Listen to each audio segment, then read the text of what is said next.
I've done two videos so far of short series that are relatively easy to collect.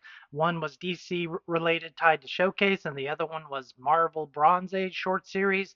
It's been pretty popular, so I'm going to do more of these as we go on, starting with today with five new series, both from Marvel and DC, that are relatively short and that you can complete without spending a whole lot of money.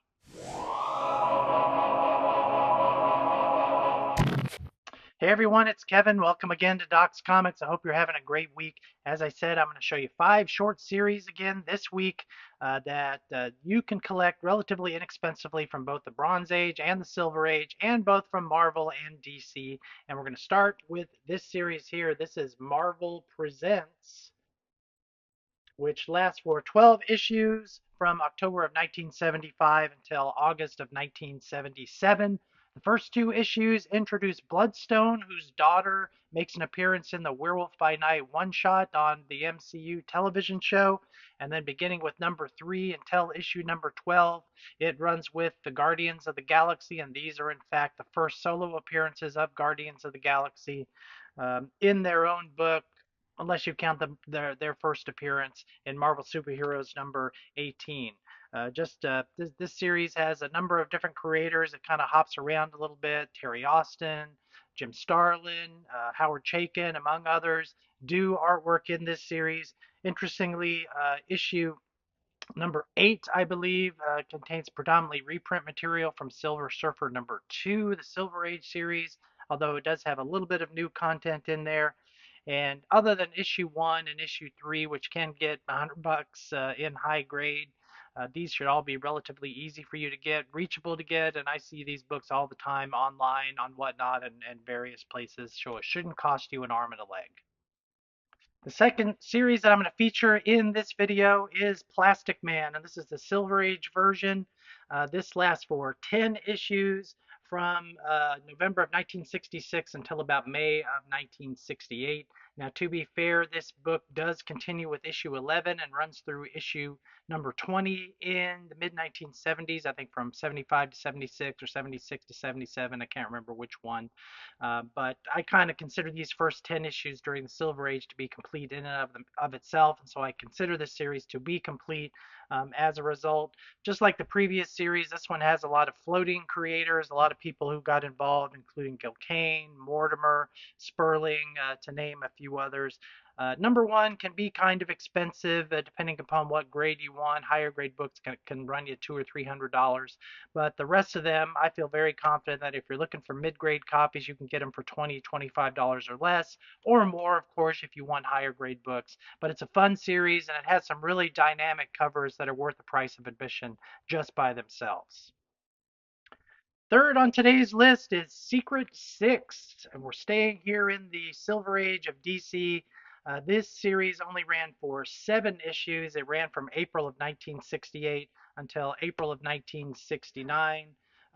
This issue here, the first issue, is the first appearance of Secret Six, and it makes Secret Six makes it's revived by Gail Simone in what 2006 or so, and that series proves to be very popular. And then there's a third series around 2015 or 2016 of Secret Six as well. Fun fact about this series, and it's kind of rare for really any comic, is that the story actually starts on the cover. The origin story for Secret Six, the cover is in fact part of the story, and when you read it, when you open it to the splash page, it continues the story from the cover itself. It's a short series, relatively inexpensive. Again, the first issue, if you want it in high grade, you probably can get it for $50, and then everything else, the 2 through 7, you can get for $20 or less in mid grade. Of course, you pay for condition. But another fun series, a short one, only 7 issues, pretty easy to get. The fourth series for today is The Son of Satan, published by Marvel Comics. This lasted for 8 issues in the 1970s. The first issue began in December of 1975, and it went until February of 1977. As you might know, this book spun off from Son of Satan's appearances in Marvel Spotlight, of which issue 12 was the first appearance of the Son of Satan. And just like a lot of the other series on this list that had a number of different creators throughout the relatively short series, including Gil Kane, Russ Heath, I think P. Craig Russell does an issue as well. And this book is definitely a part of Marvel's kind of experimental phase in the 1970s, where they were doing all kinds of strange avant-garde stuff, throwing a lot of stuff against the wall to try to see what stuck. You also might know that the story of the Son of Satan is intimately tied to that of Hellcat, and that story is developed in later years in the 21st century. The Son of Satan has made a number of appearances really throughout the Marvel era, beginning with his first appearance and this series in the 1970s. The last series on my list today is Warlock, or The Power of Warlock, if you want to get technical here. This is the longest series I'm featuring today. It lasted for 15 issues. Issue 1 began in August of 1972, and then it lasted until November of 1976. Warlock was one of those characters that just struggled to find a home in the Marvel Universe during his early years. He appears, of course, in Fantastic Four 66 and 67, shows up in Thor 165 and 166, makes appearances in a couple of Bronze Age issues of The Incredible Hulk. And then this series finally comes out, and the creative teams are all over the place for the first 8 issues or so, mostly done by Gil Kane as they struggle to find an identity for this character. And then after issue number 8, the title Strange Tales, which is revived in the 1970s, features Jim Starlin's work on Warlock, which lasts for about 4 issues, including the first appearance of Gamora, among others.